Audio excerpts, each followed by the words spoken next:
अष्टावक्र गीता अद्वैत वेदांत का ग्रंथ है जो आत्मा की अनंतता और संसार की मिथ्या पर जोर देता है।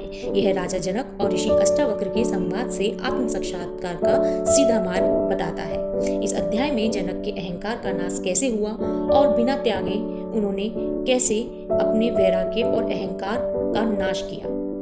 वैराग्य और अहंकार नाश के लिए आत्मा को सर्वव्यापी मानना क्यों पर्याप्त है।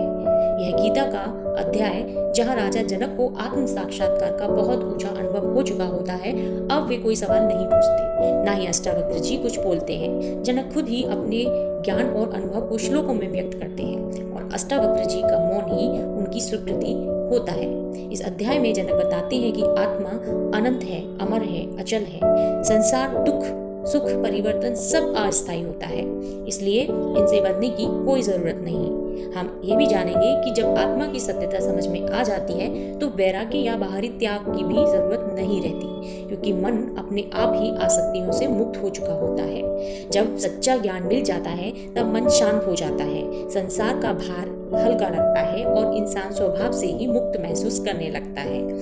यह अध्याय में बताया गया है कि जब राजा जनक को असली ज्ञान मिला तो उनका अहंकार और मोह अपने आप खत्म हो गया। उन्हें समझ आता है कि मैं एक सीमित शरीर नहीं हूँ, मैं अनंत आकाश अथाह संसार जैसा असीम आत्मा हूँ। यह संसार सिर्फ थोड़ी देर का भ्रम है। इस पहचान से उनका मैं वाला अहंकार मिट जाता है, क्योंकि वे जान लेते हैं कि वे अलग नहीं बल्कि सब में फैला हुआ ब्रह्म स्वरूप है। इसमें श्लोकों में आकाश की उपमा देते हुए कहा गया है कि मैं आकाश जैसा अनंत हूँ और यह संसार घड़े जैसा छोटा। जब यह समझ आ जाता है तो छोटा मैं वाला अहंकार भी टूट जाता है।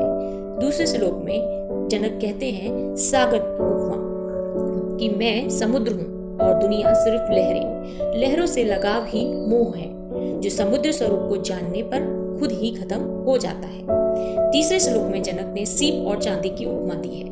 संसार सीप में दिखने वाली नकली चांदी जैसा भ्रम है। जब असली सच्चाई दिख जाती है तो अहंकार भी मिट जाता है।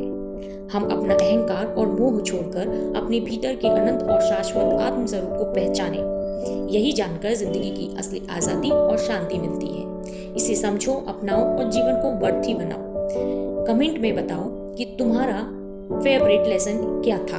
अगर वीडियो पसंद आए तो इस चैनल को लाइक कीजिए, सब्सक्राइब कीजिए। धन्यवाद।